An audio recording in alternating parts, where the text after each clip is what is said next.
Cleveland gave one man $230 million, and he disappeared.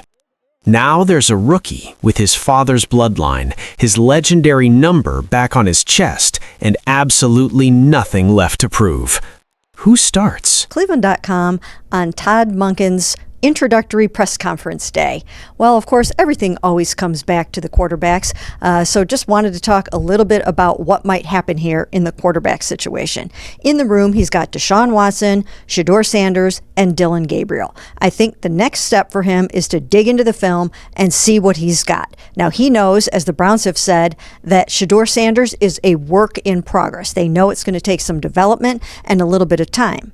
On the other hand, if he's got a healthy Deshaun Watson, he just might have someone who can return to something close to his Pro Bowl level if he's really healthy. But of course, we all know that Deshaun Watson hasn't played a full season of football since 2020. That's a long, long time.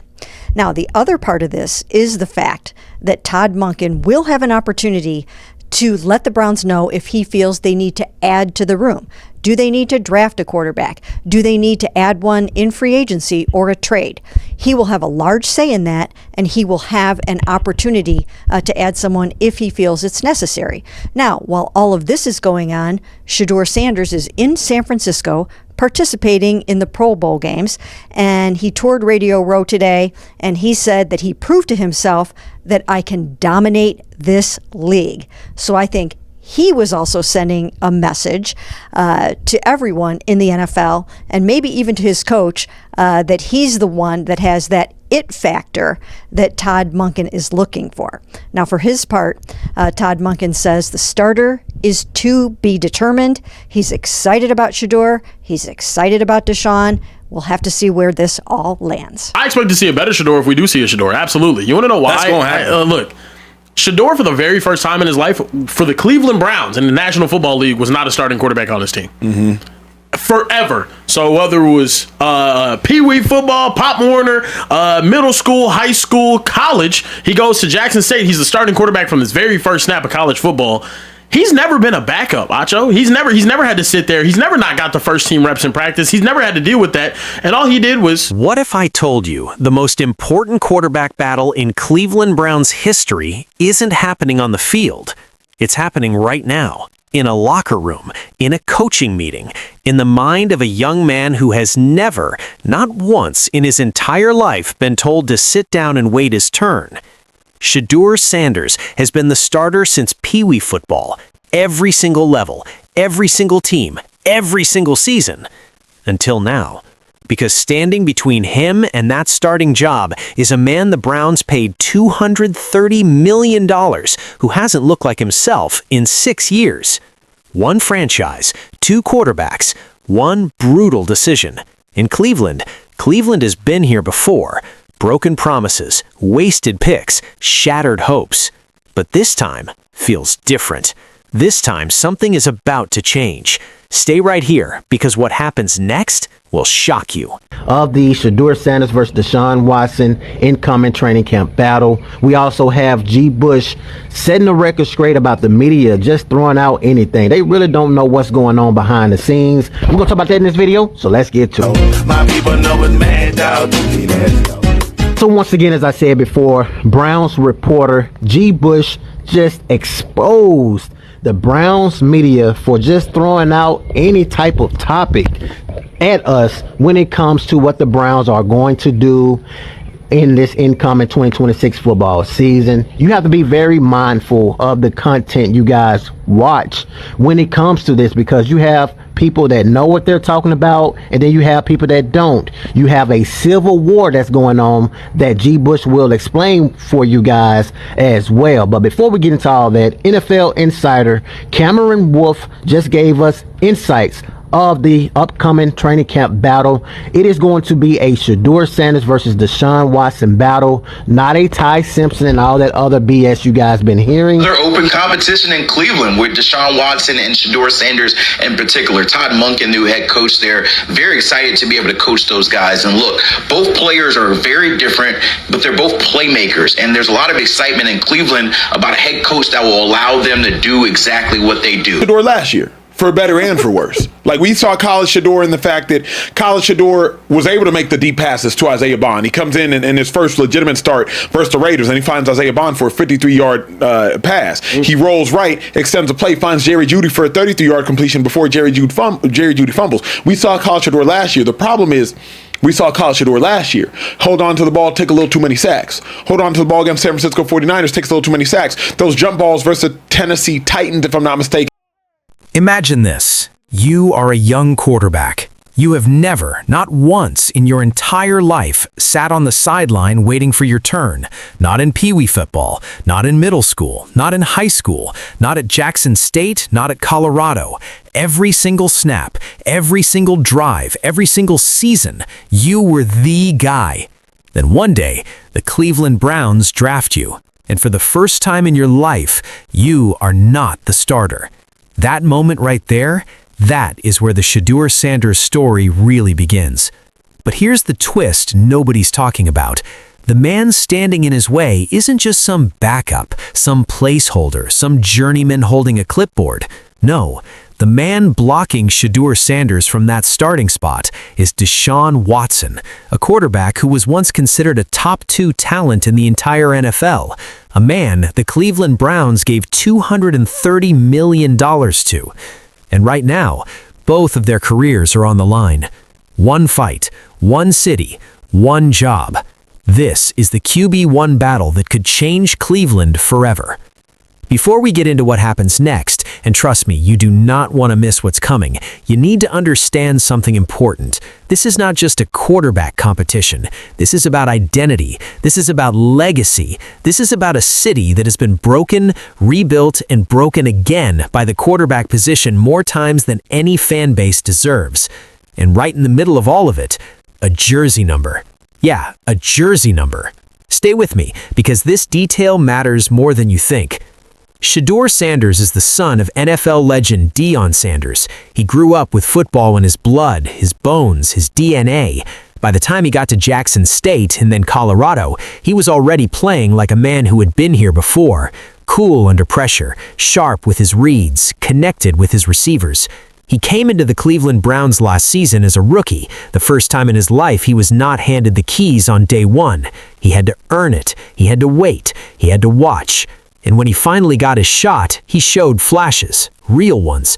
He found Isaiah Bond deep for a 53-yard strike. He extended plays, trusted his eyes, and proved he belonged. But he also struggled. He held the ball too long. He took sacks he didn't have to take. He threw bad picks at the wrong moments. The game was moving faster than it ever had. The defense was more complex. The pressure was relentless. That is called being a rookie. Every quarterback you love, every single one went through it. Is there going to be a quarterback competition, or is he going to name a QB1? And when will that decision be made? Like, not until after OTAs? Yeah, till he sees Watson and Shedeur, for that matter. He's got to hand them his playbook and see how they digest it. That's part of it too, especially that position. Monken hasn't been through this with Shedeur and Gabriel and Watson, for that matter. So I don't think we're going to hear that, Riz, until even the conclusion of minicamp. I mean, at the start of training camp. Maybe. Yeah. He'll be ready to. Or which would you prefer, Tone? The competition, or would you rather have a starter named and go from there? Oh, I think in this case, it's I don't like competitions, but it should be a competition. Tone, even I, who love Shedeur, I want to see him win the job. Yeah. I do. And went on to win a Super Bowl. Everybody now who has struggled is going to be looked at as the next Sam Darnold, the next Sam Darnold, the next Sam Darnold. Deshaun Watson has to prove to us that he is good before we can believe that he is good. Because realistically speaking, Deshaun hasn't been good, I believe, since the 2020 season. It's 2026, y'all. COVID was 6 years ago. So do I believe Deshaun Watson still has talent? Absolutely. But he got to show me. He got to show me. Call me Downton Thomas. My faith got to be my eyes. He got to show me. So I won't go as far as Jimmy Haslam has gone. And then there's Deshaun Watson. Rewind to 2020. Deshaun Watson was a monster. He was electric, precise, fast, fearless. Many analysts rated him as the second best quarterback in the entire league. He had the tools, he had the vision, he had everything you want in a franchise quarterback. Then the suspension came. Then the injuries piled up. Then Cleveland happened. And here is where things get uncomfortable. Because when you turn on the tape, the actual game film from Watson in a Cleveland uniform, it does not look like the same player. The pocket awareness looks off. The reads look confused. The ball stays in his hand too long. The confidence that made him special, you can barely see it anymore. Now it is 2026. That dominant version of Deshaun Watson was 6 years ago. 6 years ago. And yet, Browns owner Jimmy Haslam recently suggested, with a straight face, that Watson could go from a swing and a miss to a home run this season.